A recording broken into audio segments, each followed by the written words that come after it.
Hello and welcome to The Birth of a New Dimension. My name is Aurora, and I call this show Birth of a New Dimension because we collectively, as a consciousness whole, meaning the humans, the microbes, the plant and animal realm, the planet herself, we are collectively giving birth right now. And what we are giving birth to is a new experience that is the experience of combining together the formerly bifurcated realms of spirit and matter.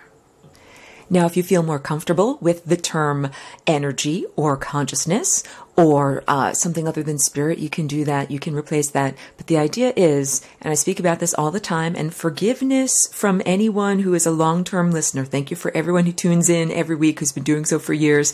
And if I'm playing one of your favorite songs, please understand that I'm not intending to be repetitive, to drive you crazy, but to fit everything that I can, to possibly condense everything that I can down into each one of these broadcasts in case this is the only one, like a little time capsule that someone accesses. I like for it to have all of the important salient ideas wrapped up in one little episode. But it's the idea that Einstein created with his famous equation E equals mc squared, this dualistic opposition within all of our consciousnesses, the idea that matter and energy are constantly opposing one another. And what I would like to do with these broadcasts and with sharing these ideas is get across to everyone the idea that we are submerged within this experience of physical matter. And matter comes from the root etymological word for mother. And this is what is giving birth to us as consciousness. So we experience consciousness and our own awareness before we are even in the physical, like independent of the physical. And now I'm presuming that my audience all have beautiful multicellular organic physical bodies. So we are all now in the physical. And the idea is that this is not the end of our journey, that we continue our trajectory and we will change state and metamorphosize and no longer be in the physical. However, we can maintain continuity of consciousness and we can have a new experience. So that is the whole idea, the idea of giving birth. And there are a lot of ancient cultures, like I could bring up ancient Egypt, many different cultures that looked at the time spent in the physical world when you have a physical body and eat physical food as being just one stage of the journey. So again, we are metamorphosizing as a collective whole into a new state, into a new life, into a new kind of experience. Brief pause. So I speak of this a lot too. The idea that about 10 or 20,000 years ago, humans on planet Earth lived in a sophisticated antediluvian or pre-flood worldwide culture that is now known mythologically as Atlantis, but it wasn't just one continent on the planet. It was worldwide. It was throughout this entire world. And that the level of culture there was much higher than this barbaric world that we presently occupy, and that it wasn't necessary to use intermediaries such as plants and animals in order to gain sustenance. And so it was a completely different level of culture. It was a completely different level of experiencing other organisms that was much less exploitive on its basic level because it was possible to get all of the nourishment and ideas and energy that you needed directly from the sun and the stellar network. So brief pause, I can talk all about sun gazing because I do sun gazing all the time, literally. Now I'm down in Southern California and it's a very different experience. When I lived in Northern California, so sun gazing, this is like my supplemental food, or physical food is my supplemental food to my sun gazing, because I've spoken about this too. Aurora, why don't you just become a complete sun gazer? And believe me, when I first came into this body in 2001, that's what I thought my gig was. But however, it turned out to be very different. We're in transition. We are in a transitionary state, or a state of overlapping, where we're coming from the previous level of density and moving into a higher dimensional, less dense experience. And while we've been overlapping, it's been necessary to eat both types of food. So we understand that food is a thought form. There was a beautiful apple tree that lived at the end of my driveway up in Humboldt County, and all year long that apple tree thought the thoughts of apples. and it was in divine creative partnership with the sun and all of the photons and all of the consciousness and life force energy that comes from our sun, and of course the microbiome and the molecular nutrients on the soil level. And that tree worked with the symphony of life in order to create those physical manifested thought forms. And so the time that we're coming from and what we are moving towards is another time when we can eat pure thought forms, when we don't have to have physical matter. And I also like to say that we don't just merely have to retread. It's not like just rewinding the tape and going back and re-experiencing something that we once had, because there were clearly flaws in the system that allowed us to be invaded by genetic invaders or consciousness invaders that brought us to our present level of, let's call it, domestication. Just like wolves are domesticated into dogs like golden retrievers, wild humans are domesticated into the humans that we see around us now. Brief pause. So the domesticated human in this time and place has to live in a box, otherwise you get cold. Or if you live outside, you need a fire to keep warm, or some kind of animal skins or something like that. You have to drink water, you have to eat physical food, and the physical food is something that was formerly living.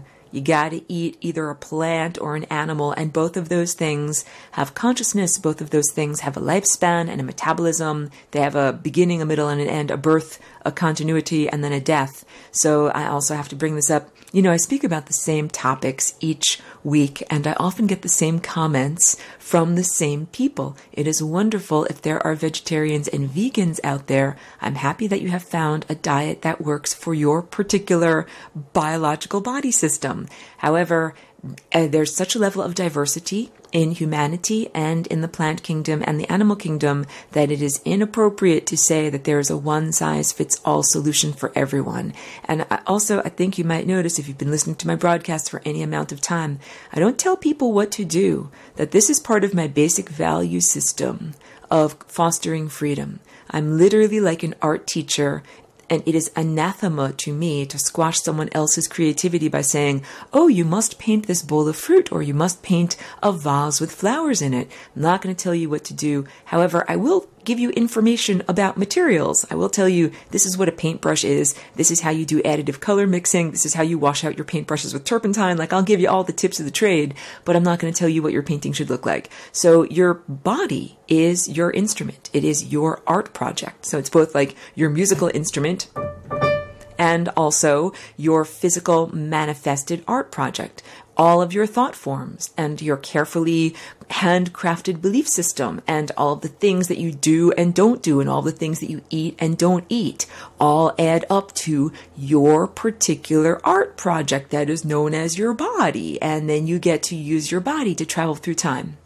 So I, as a, responsible art or music teacher, I'm not going to tell you what you should be doing with your body, because you need to figure out the notes that work for you and that feel good and healthy and vital for you. So I also feel that any kind of thing that's a system, like a very specific exercise regimen or a very specific yoga program or anything that is a formalized program, it doesn't necessarily fit for everyone. I don't do the downward dog pose of yoga, nothing that is inverted, nothing that puts a lot of pressure, of blood flowing to rush into your brain, because that's not what's right for my brain. However, if it is wonderful for your brain, I encourage you to do it. So, and it's like if you have a delicate neck, maybe you shouldn't do some of those yoga poses that put a lot of strain on the neck. Everybody has to learn about their own instrument and what is right for them. So it is not responsible for me as an art teacher to say, you must do this, you must never do this. It is responsible to say, explore your materials and create beautiful paintings. And I'll give you critiques on what your paintings are like. But really what that means is, the critique would be, is your body healthy? Are you traveling in the right direction through time? Are you able to continue traveling through time? Because remember, if you play the right notes, then you are participating in the symphony of life. And if you play the wrong notes, get ready for wrong notes, everyone. Then you don't have health and vitality. Then you get sickness or disease or degeneration, and eventually you die. So again, and it's also, this is about moving beyond I want to say judgment, but that's not really the right word. But it is, please, I encourage everyone to be focused on their own creative output. I know it's hard because we're in a band together. And you can hear that guy playing over there and he ain't keeping the right beat. I know it's hard. However, focus on making your own music really great. Focus on making your own health really great. Focus on your particular connection to the innate divine being that is in existence, your own inner higher guidance. Focus on connecting to natural things like the planet and the stars. These are kind of incontrovertible things that no one can argue with. So focus on those things, and then if everybody did that, then our symphony would start to get into tune. And I'll get into mind control also, because there's a lot of that going on right now.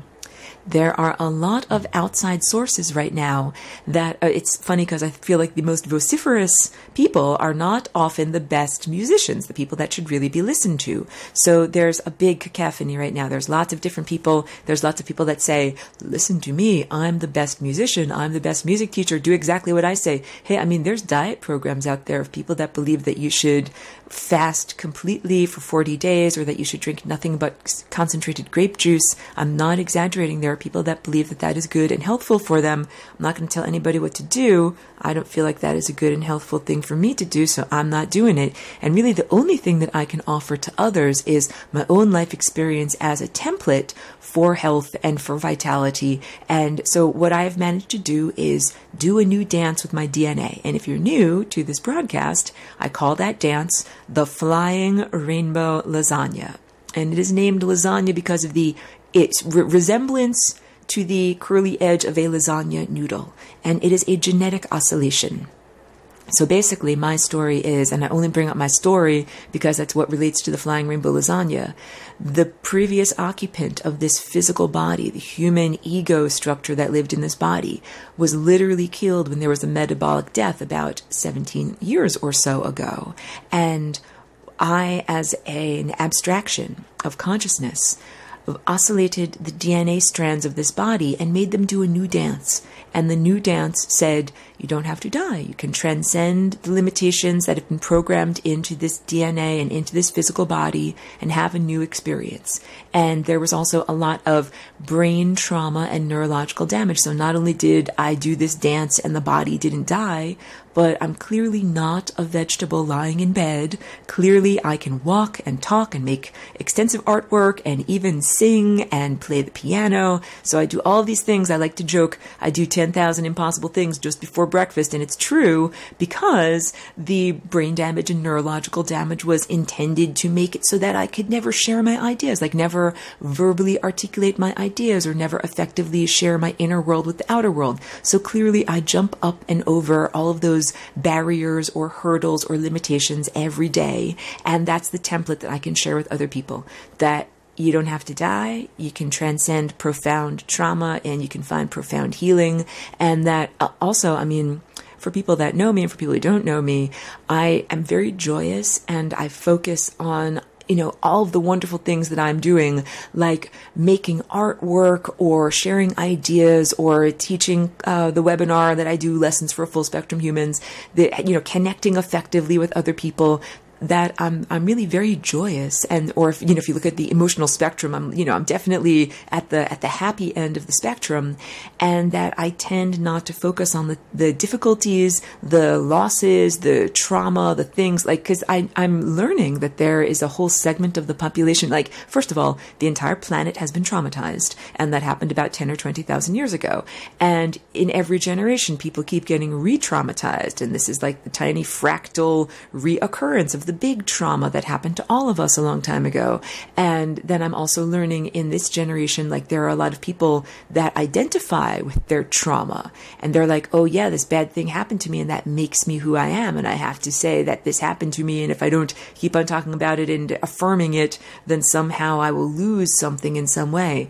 And I'm really different about the experience of walking in, which was a highly traumatic experience. However, I don't focus on it as the primary touchstone of my day, what I do focus on is the flying rainbow lasagna, which is the transcendent experience of being able to go beyond the limitations of death or physical illness or any of the limitations that I've been faced up with here. So this is also why I try to be hyper responsible about what I share with other people. Each one of us has a completely unique experience and unique trajectory as we are moving through the narrative structure of our life. So what worked for me and what has worked for me will not work exactly for you. It's necessary for you to take whatever basic garments, quote unquote, I have created and tailor them to your specific body and your specific measurements, and then wear them, as if they are custom made clothes for you. And that's the whole idea of the flying rainbow lasagna. And I speak about this all the time as well, that it is not just a proprietary idea or process that is only for me. It's not like the ring from Lord of the Rings with the twisted, demented golem that wants to keep the precious all for himself. It's not like that at all. And it's kind of ironic because I've been here for many years, especially the past 5 or 6 years, really trying to make as many videos as I possibly can and speaking on the radio and flapping my moving mouth parts, trying to get everyone that I possibly can to know about the lasagna. I'm pretty much the opposite of a person who is trying to keep it as a proprietary secret that no one else knows about. And in a very similar way to the Lord of the Rings ring, the flying rainbow lasagna allows for us to achieve what would be considered super quote unquote powers. And super can be the idea of superpositioning, the idea of overlapping different realities and adding an additional degree of freedom by adding an additional dimension. So I began this broadcast by saying, hey, we are giving birth to a new dimension. And the new dimension is the seamless integration of spirit and matter. And it is exemplified by this flying rainbow lasagna shape. Like, even if I didn't flap my moving mouth parts and describe what this all is to you, you would look at that shape and it would go beyond the virus of language and beyond this hacked human operating system known as the human mind and go inside of you on a deep level. And even if I wasn't here to physically make lasagnas that look like sculptures that people could see, it's a thought form that exists. And just like the monkeys that learned how to wash the grit off of their sweet potatoes and eventually shared it with the monkeys on the other island telepathically, even though they didn't do it on the phone, the same type of morphogenic consciousness field connection would make everyone know about the flying rainbow lasagna, even if I never made it like a sculpture. It would get out there. It would be there. However, and this goes to this question of being a walk-in. Like, a walk-in is kind of a loose term that I'm using here at this point in order to describe who and what I am. Why am I here? Like, in order to be in the physical, in this material world, embraced by our mother, matter, the matter world, you got to have a reason for being here. This is not just a sightseeing tour. Like, I think of that Queen song, No Pleasure Cruise. It's not just about being here to look around at things. That this is, each one of us has a meaning and a purpose for being here. So some people, and the whole idea of karma is very twisted. It's not accurate the way it is portrayed, but the idea that for some people what is keeping them here are some kind of debts or baggage or emotional rectification that needs to happen before they're allowed to go. And a better way of looking at it, I mean, that's true for some things. A better way of looking at it is that we need to come to closure and balance on our, like, you gotta digest all your hamburgers. If you eat food, it is literally an emotional experience. You're eating the emotional, solidified energy of a cow. And if you do that a lot and you don't take time to process all of those hamburgers, meaning unlock the emotional energy in them and turn it into kinetic or caloric energy or consciousness energy, then you carry it around as fat. And this is what a lot of people are doing from lifetime to lifetime. Instead of unlocking their emotional experiences, they're carrying it around as like a big residue. And so it is necessary to go through a life learning process and refinement process in order to be free of that baggage and in order to not have to be stuck in this level of consciousness. And not being stuck in this level doesn't mean that you have to poof out of existence. It means that you get to graduate and go to a more fun and more expansive level. That's what we're doing. We're giving birth. We're graduating to a more fun, new, expansive level. And in the process of doing that, so we are getting rid of or burning through this stored emotional baggage, which includes the trauma of each one of us individually, whatever you went through, and each one of us collectively, your ancestors, your culture, your race, and as a planet, the species known as domesticated humans. Domesticated humans are carrying around a lot of trauma. And then we have to eat other plants and animals. And, there's no way around the idea that death is part of life in that system. If you cannot eat pure sunlight and you have to eat a plant, you are eating another consciousness. And if you say, but wait, that avocado fell off that tree, I didn't have to kill the tree in order to eat it. Yes, however, if you look at an avocado, it's actually the suspended animation, stored consciousness of that tree. Because you could chop down the whole entire tree, but you could have everything that tree is stored in the avocado seed, and then planting that seed will revive the tree. So if you eat the seed of a plant, what you're eating is its future self. So if you're eating a bunch of corn or a bunch of wheat, you are eating the future selves of that plant. And you cannot justify that or moralize that or look down your nose in condescension at animal eaters, because everybody is eating life.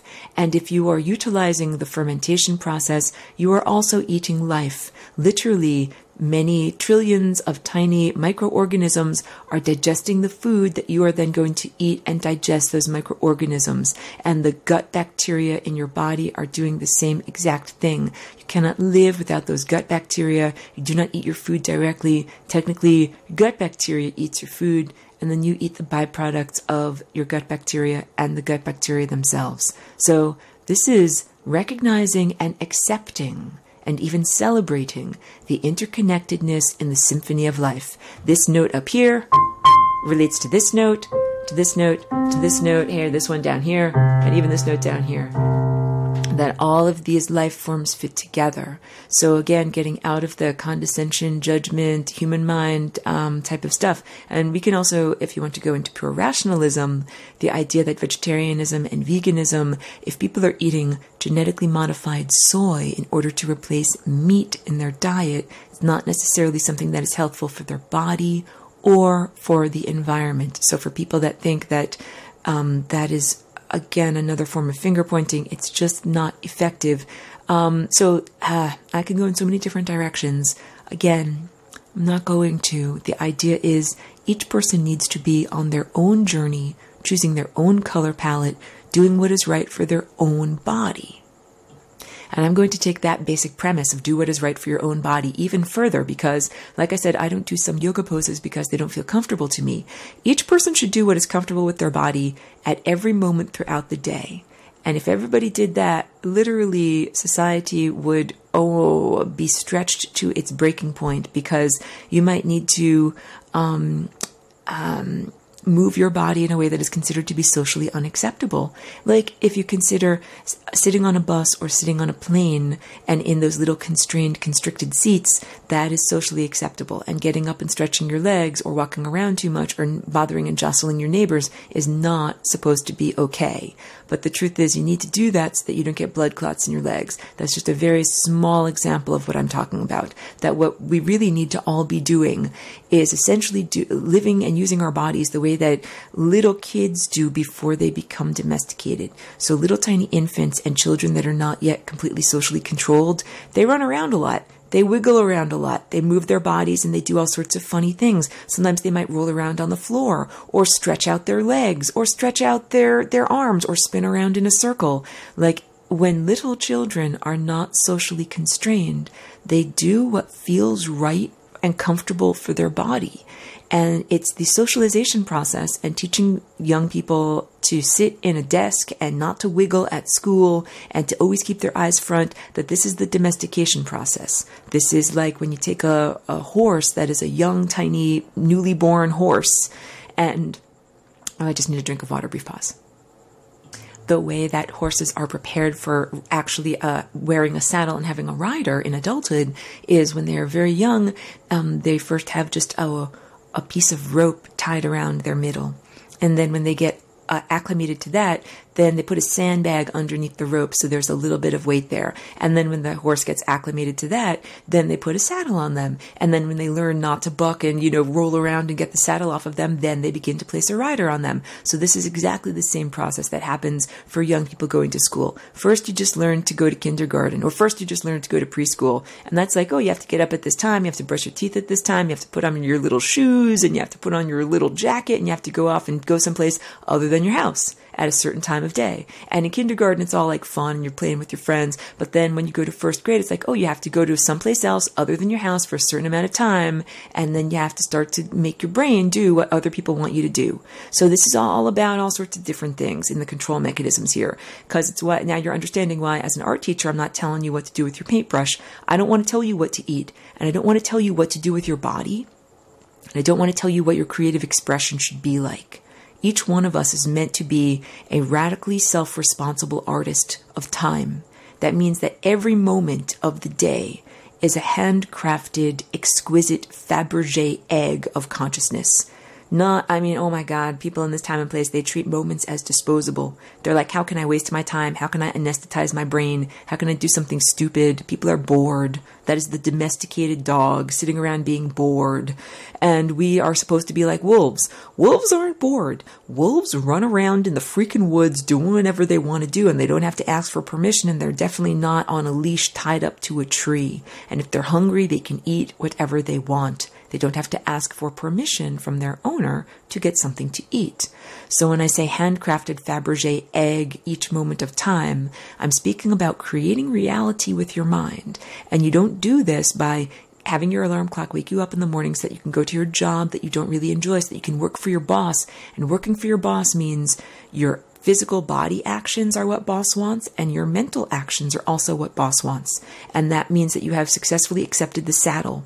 That you not only carry around a saddle on your back, but you carry a rider on your back. And the rider is your boss, or the rider is whomever you are thinking for, whomever you are paid money to in exchange not merely for your time but for your thought processes. Because and blah blah blah, I'm not casting aspersions on anyone. I've been here for about 17 years and I've had to learn to live and navigate within the socioeconomic construct. So yes, I've had jobs. I haven't always had the opportunity to be a free-form, radically self-responsible artist where I'm always doing what I want to do. So yeah, in the jobs that I had, I worked as a custom framer, and I worked in art supply stores. And what I always tried to do is to keep my mind free. Even if my body had to be there, making a certain number of matted and framed paintings for the shop, I would be thinking my own thoughts with my own mind. And it's definitely a challenge to do that. And I didn't even understand until I saw some, cartoons and sketches in this world that for some people, they're not even allowed to think their own thoughts at work, that they're only allowed to be thinking, company related issues, and that thinking about something personal like listening to your own music or thinking about a movie or a TV show or thinking about a conversation with a friend would be considered in some way inappropriate because it's not work related. That literally was an eye-opener to me when I found out about that. So you don't just sell your time, you sell your body movements, your kinetic movements, and you sell your thought structures. And then also, when you come home at the end of the day, a lot of times people are still thinking about work. So you got the reverberation, you sell your time, you sell your muscle power, and then afterwards there's the time spent processing what you have just experienced. And that means that most people here don't get a chance to be genetic virtuosos. They don't get a chance to make handcrafted moments, Fabergé eggs of time. And maybe people might get to do that on the weekend, right? But on the weekend, everybody is so exhausted and so filled with chores that most people spend their weekends in a different form of automatism, where you might not be carrying around your boss, or you might be thinking about your work, but you have to do your laundry, food shopping, house cleaning, and other stuff like that, or basic body care, basic taking time to rest or prepare food or do other things that you don't have a chance to do when you are busy running on the hamster wheel during the week. So this is also how we can understand why doesn't everybody simply write beautiful symphonies and paint masterpieces on the weekend? This is for real. I'm not casting aspersions on anyone, because I recognize that it is very difficult to have a bifurcated mind where 5 days a week you're thinking and doing for the boss, and then 2 days a week you're thinking and doing for yourself. It's actually very challenging to do that. Most people can't do it. The reason why we don't have an entire workforce, a fleet of corporate workers who come home on the weekends and write tons of original music and paint original paintings and do original interpretive dance, the reason why we mostly don't have that is because mostly people spend all of their creative energy working for their boss, and then by the weekend they don't have creative energy to put into their own projects. And then, people, like I said, spend most of their time taking care of their house, doing chores, taking care of family members. There's a reason behind all of this. Like, it is intended. This society is not set up or intended to foster your personal freedom and your personal creativity and help you to live like a wolf. It's the antithesis. Like the ranch where the horse lives and is broken for the saddle. The horse works for the ranch. It's owned by the ranch. You're owned by the corporate mega structure here. The structure does not exist in order to serve you or make sure that you're not bored and that you're doing the right thing. So all of that, in order to understand, once you start to understand that, it's like the corporate mega structure is never going to say to you, are you satisfied and happy in what you're doing? Are you using your creativity to the greatest level? Can you, would your life be better structured in a different way? It is up to each one of us to say, this is not the right structure for me. I want to do something better. So it's a fine line, and I'm ranging all over in this conversation here today. It's not right for me or any embodied human or any spirit person or anyone to say to you, hey, here's what you should be painting with your paintbrush. And also, it's not right for human society as a whole, for the corporate structure, for the capitalist structure, to say to you, this is what you have to do in order to earn the basic resources like food, water, and a place to live in this time. And just like, it is up to each one of us in order to break out of the levels of domestication. That it is very rare for some, animal rescue society to come along and say, hey, look, there's a dog chained up to a tree. Let's get the metal clamps in. Let's, cut those chains and let's get that dog out of there and bring him to like a rescue farm where he can run around and be free. Like, that's wonderful. That doesn't often happen. A lot of times the dogs just live in misery. So instead of waiting for someone to come along with like the metal, crimpers and cut the chains, I really advocate for each one of us to cut our own chains and to be free. And the tool that I have and that I could offer to you is the Flying Rainbow Lasagna. And the way that we cut these chains and the way that we be free, the chains are genetic limitations. And they're also consciousness limitations about what you think is possible to do with your mind. It's really the ruby slippers, not to be too cliche, but the real truth is it's exactly like the end of The Wizard of Oz, where we find out that Dorothy has the power to go home at any moment. She just has to be informed of it and use the ruby slippers. Each one of us has this amazing innate creative capacity. And part of it is the, imagination. Part of it is the pineal gland, an actual physical structure in the brain. Part of it is our connection to innate divinity. Part of it is our creative life force energy, like the same life force energy that we can use to grow a baby or to physically regenerate body parts that are injured. So it's all of these things that are our quote-unquote magical ruby slippers that we can use in order to transcend the limitations of reality. So, and you can also say this, Aurora, like, let's look at you. You got a golden mansion? Do you sit on a golden toilet every day? Are you a millionaire? And the answer is no. I'm facing probably the same problems in terms of financial limitations and constraints that most of my audience is. And the way that we transcend these limitations is by helping and supporting one another. So I'm trying to say that one's body success, your cellular success of your body, that is up to you. That is up to what you do with your body, how you breathe, your posture, your food, and not only your food, but the way you eat your food. Let's talk about that a little bit. It's not just about the basic nutrient structure that you ingest. It is also about the way you ingest it. You should make love to your food. You should focus your tendril of attention on the nutrients that you are ingesting and bring them inside of you and incorporate them into your cellular structure in the same way that loving partners make love. And mostly what people are doing in this time and place is not that. Mostly it's very unconscious eating, where people eat in front of the TV, they eat while they're driving, they eat while they're doing all sorts of other stuff, and that is not the way to honor the food that we have. So if someone else died so that you could be alive and have food, the best way to honor that death is actually taste what you're eating. And when I'm doing my food meditation, when I'm tasting what I'm eating, I try to remember all the textures and the sensations and where I'm at and what I'm looking at and what I'm feeling when I'm eating, and make like a little memory recording of what it was like. And I really feel that that is the best way to honor this, or to broadcast it back to the stellar network, to say to the sun, like, hey, you released these photons and it made this delicious apple, and I put some almond butter on top of it, and now I'm eating it and it tastes so good, and this is what it tastes like. Like, thank you for giving me this. Thank you for giving me my tongue, and for giving me this apple, and for giving me this snack, and now I'm going to share it with you or broadcast it back to you so that you know what this is like. I mean, really what I'm trying to say is that we are only in this format for a brief aspect of our total journey of consciousness. At a certain point, we won't have this physical body and eat this physical food anymore. And it's best to utilize this opportunity to eat your food, love your food. Like, I am not at odds with the necessity of eating food. Although I've had a lot of friends that were at odds with that. They're kind of like, ho-hum, the chore of having to eat. Once I learned that I had to eat and I couldn't have just a diet of pure sunlight, I was at peace with the idea that I needed food, and I looked for, the good sources of food around here. However, I've had a lot of friends that were just like, oh, I'm so over having a physical body and I don't even want to have to be here and eat food anymore. So I understand that if they're feeling a bit blasé about that, but I celebrate having a body.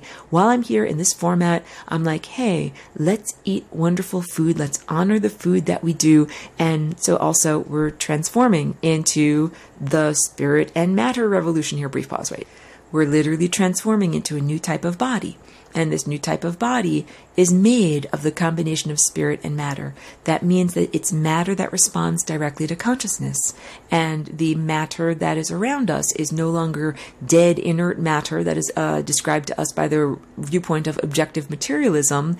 The matter that is around us now is matter that is imbued with consciousness. It's alive matter. It's spiritualized matter. It's matter that is not separated from consciousness.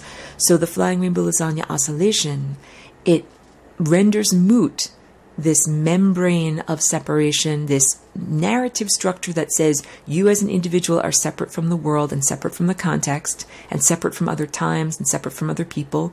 And you begin to see how interconnected you are to everything else that's alive, everything else that has ever been alive, and all the things, all the life that will generate from or emanate from this moment.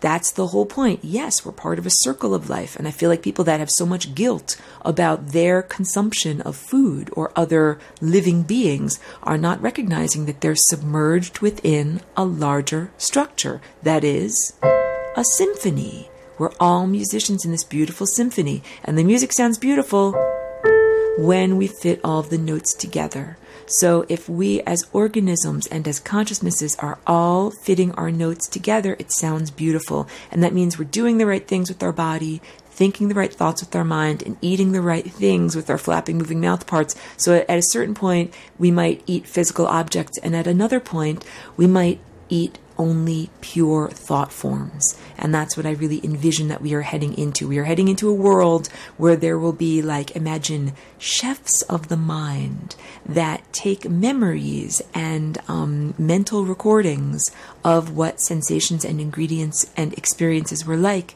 and put it together into a non-physical form of nourishment that can be shared with others. So if I had a wonderful BLT sandwich at one point in my life, I can replay that sandwich for someone else and give it to them in their mind. And it doesn't have to be just a flight of fancy. It can be an actual nourishing thought form, in the same way that the sun has a conversation with the tree all year long, and it makes an actual nourishing thought form called an apple.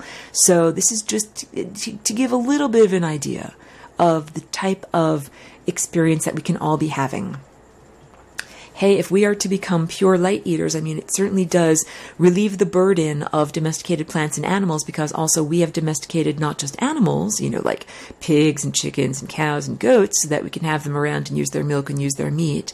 We also have domesticated plants so that they are a lot tastier and more convenient to us and more nutritious to us according to what our actual needs are. So I've spoken about this a lot. The idea that the original plant that we domesticated corn from was like this wild grass, this type of wild cereal that had little tiny seeds, not big fat juicy kernels that we could crunch on with our teeth and sink our teeth into. So what we did was selective breeding. Humans did selective breeding. They said, you don't get to marry for love, you get to marry for social station, like arranged marriages. When humans selectively breed seeds together, what they're doing is controlling the romantic partnership and breeding of plants.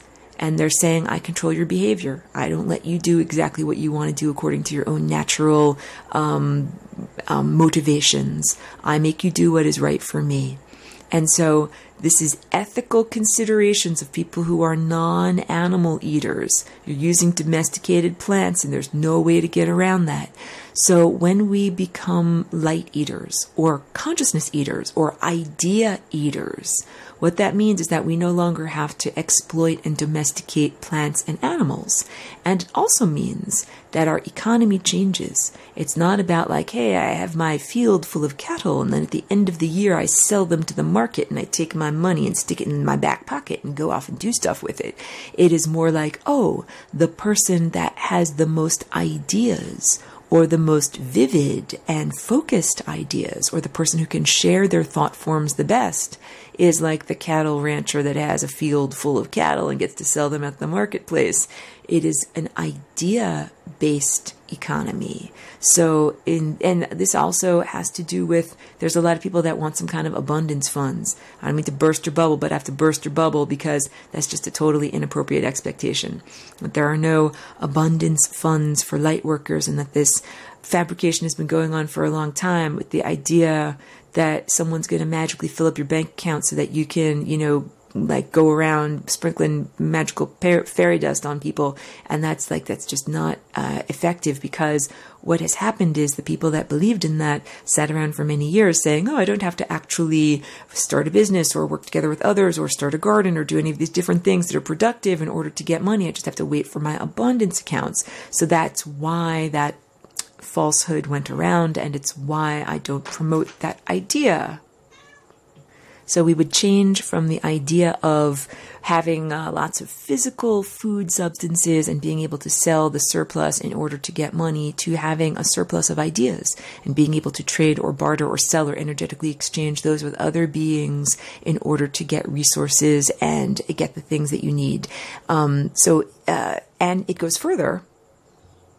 Because what we're literally doing is creating reality with our minds. And up until this point, the people that are the real creators, first of all, there's been an inborn non-factual program that says that you're not actually creating reality, but you're actually creating reality. And everybody's doing it. And then there are the people that are creative people, like artists, musicians, singers, even athletes. Being an athlete is a type of creativity. There healers are creative. There are people that are actually coming up with ideas and actually innovating new things and actually doing things.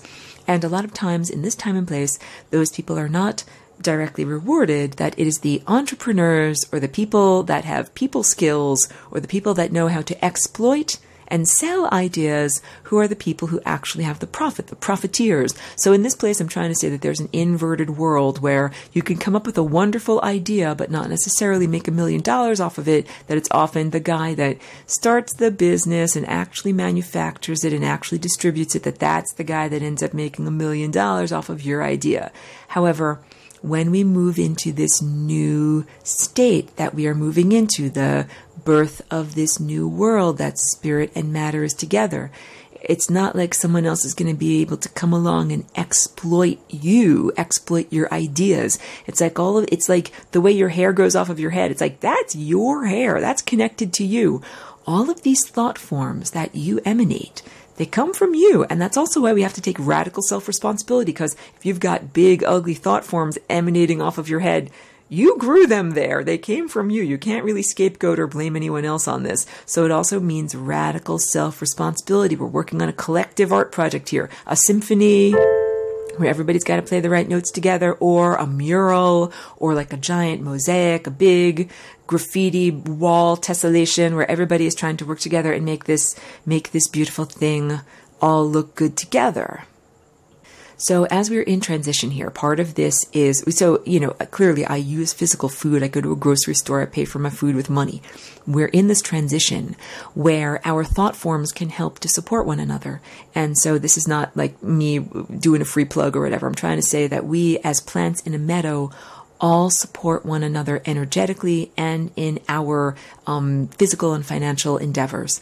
So one good example is recently I broke my chair. That's kind of like an outdoor, comfortable chaise lounge that has a canvas seating. And I sat on it so much and danced like a flying rainbow lasagna so vigorously while sitting on it that the canvas literally broke in half. And someone saw that picture that I put on Facebook, a lovely person named Tiffany, who happens to have not only the sewing skills, but the high quality sewing equipment, like industrial strength sewing equipment to be able to make a replacement. And she contacted me. She said, "Hey, I'll make you a replacement." And in exchange for that, she has access to all of the recorded lessons. Like she got tuition in exchange for making me this chair cover. So this worked really well, because if she hadn't approached me, I would have gone to a store like Bed Bath & Beyond. I would have bought a new chair that was manufactured in China and, imported by some giant corporate overlord type of structure. And instead, what happened was I didn't have to go to a corporate mega store. I simply could fix and repurpose what I already had, and I gave something of value to someone else, and they gave something that I needed to me. And again, it's not like we have gone into a non-technological state by doing this. I actually shared with her some aspect of something that I have that is recorded and technological, and she gave me something that's a physical thing. Because a lot of people think like, oh, we have to live like the Amish. No offense to the Amish. I love them. I think they're very beautiful, even though I could never be with the Amish because I wear only rainbow clothing and they don't allow that. But I joke about this. The value system can be very beautiful of wanting to be close to nature and not use too much technology. And so when I say like what we are moving into this new type of economy and how we do this, a lot of people think, oh, we've got to be like a non-technological society, and it's all just, I'm going to grow tomatoes in my garden and then I'll trade you for bacon and then we'll have a good breakfast together. And it's not really like that. That's very simplistic. We can use technology, and we can use this kind of innovative, everything old is new again barter system in order for everyone to get good support from one another. So this is the whole idea. And this also means that I get to bypass in my life having to inhabit the corporate megastructure system. I don't have to work for a corporation. If people support me and my independent life by buying my earrings and the other wearable art projects that I make and participating in my classes and doing Patreon and things like that, then that means that I don't have to have a corporate job. And then that means that I have money to spend on other people that make things that aren't made by giant faceless corporations. And I've spoken about this too. Corporations are literal non-physical entities. We are physical entities. We have a physical body and we're part of the physical planet, and our value system and trajectory of consciousness has everything to do with continuing to be alive and vital and healthy on an organic cellular level.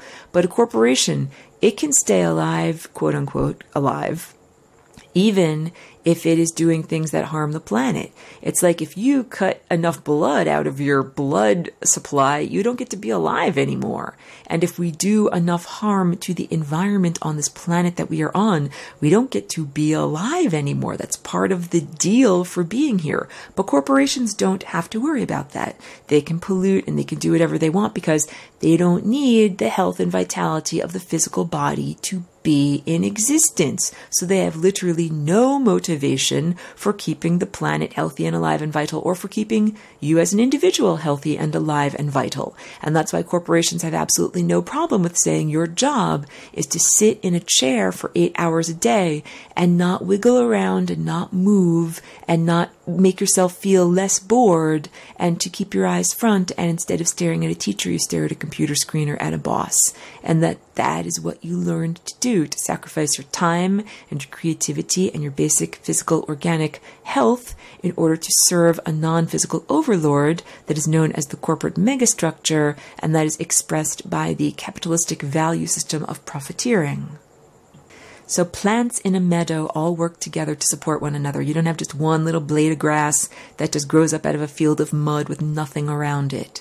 So for me to be my own little blade of grass with no other plants or structures around me, that would not be that successful. That's why I don't have a golden toilet that I sit on yet, because I've been trying to connect with the other beautiful plants in the meadow and join together our mycelium. This is at the level of the root structure, the way that plants share carbon and nitrogen and pheromones and all sorts of other wonderful good building blocks of life, that humans need to connect together and create this type of effective ecology of ideas and ecology or sharing system of resources that goes beyond the corporate structure, which is non-human and non-organic and doesn't care about you as a person or care about the planet. And we need to do this and support one another's joy.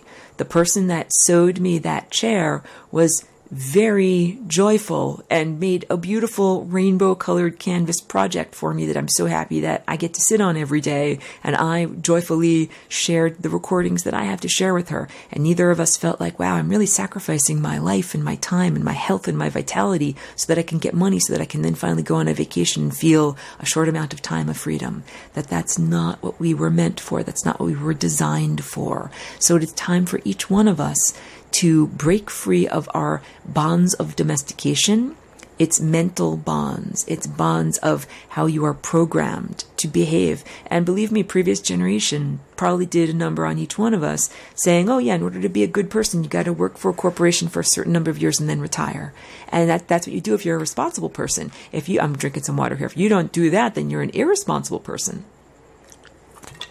And that's part of the programmed in backstory, or the sense of why people don't do that. There's a lot of fear. There's a very funny X-Files also that was from the most recent season, and a lot of people thought it was just a nonsensical lark, but I really enjoyed it. It's one about a reptile that gets bitten by a human and then wakes up as a human. It's like, oh no, I caught the human disease. And the first thing, it's like, I got to get a job. And it runs around frantically until it gets a job. And then once it gets the job, it's like, I hate my job. I want to get out of here. I want to quit my job. And it's basically making fun of the domesticated human, because you got to have a job so that you can have your place to live, but you hate your job, but it allows you to have your place to live, but you're only allowed to be there for when you're sleeping at night, because the rest of the time you have to be at your job that you hate. Like, that is profound programming. And it's time for us to take responsibility for our lives and the reality that we are creating and say, I choose to create a better reality. And the more of us that do this and play the right notes, the more the symphony sounds good, and the more we actually support one another in this alternative meadow of economy and ecology. So yes, I'm encouraging everyone to do things what would be considered highly irresponsible by previous generations. And look at my life. I mean, I'm an artist, and I don't have a regular monthly salary. Oh my goodness, with like pay stubs that my boss gives to me. To a lot of people, they would utilize that as the ultimate example of being an irresponsible adult. And I feel like I'm being a very responsible adult. I'm responsible to the time field. I'm responsible to me doing what I need to do each day, and to directing my own flight through time and my own trajectory of consciousness, because I choose my projects that I do, and I choose when I do them, and I choose the way that I structure my day, and I do all of this in a way that is healthful and cultivates my body and cultivates good energy that I send out to other people, and that's not self-indulgent or irresponsible, that this is actually what we're all supposed to be doing.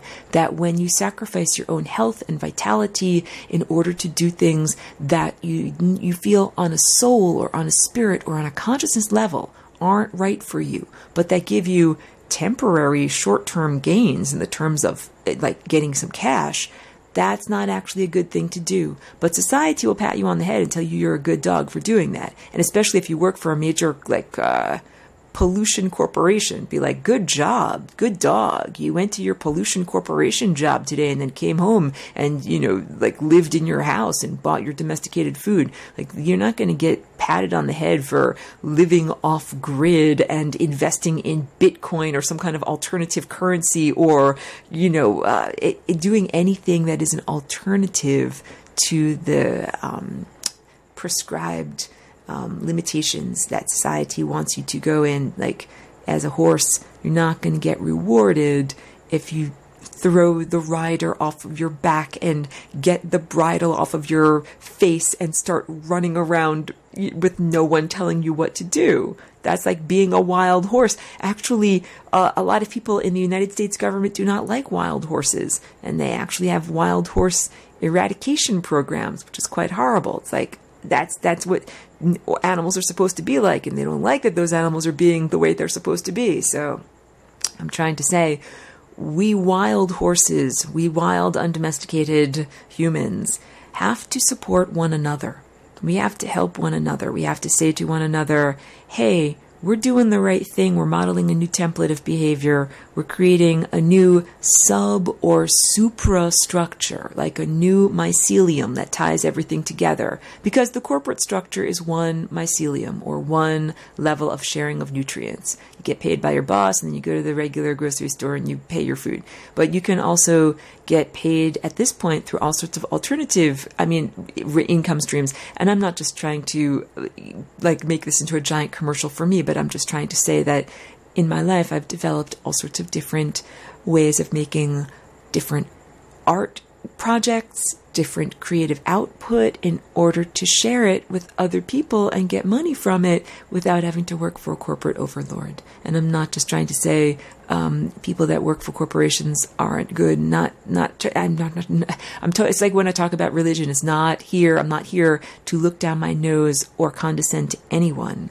It is more like saying, I'm seeing some very unhealthy and destructive symptomatic behavior in this time and place, because most people don't like their jobs. Most people don't like having to get in their pollution vehicle, their car, and drive to their job every day. Most people would rather do the type of things that they do on the weekend, but if they did that all the time, they wouldn't have money. And this is why humans that have the domestication disease have to keep on working at their jobs.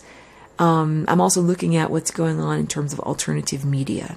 There are a lot of people right now that have their own YouTube channels or their own podcasts or some way of sharing their ideas that they don't necessarily get paid for, and they do it anyway. And I think that this also speaks a lot against the basic presumption that humans are basically lazy. If they weren't given some corporate boss to tell them what to do, then they would just not know what to do. They just walk around in circles flapping their arms or something like that. I think that's very not truthful, that a lot of people, if they simply had the release from financial pressures, they would be able to much better express their creativity. But the point is, people are doing podcasts and YouTubes, whether or not it is financially lucrative, because a lot of people have something inside of themselves that they want to express and share with others. And this is the whole point. The more that we do that, the more that we express what is inside of each one of us and share it ethically with others. Like you share it with the people that want to listen. You don't force it down people's throats. But the more that we do that, the more that we are able to build this new level of reality. The new level of reality is where the inside seamlessly integrates with the outside. Your world of thoughts becomes the world of manifested reality. So thank you very much for joining me as we give birth to this new dimension, and it's a very beautiful, loving dimension.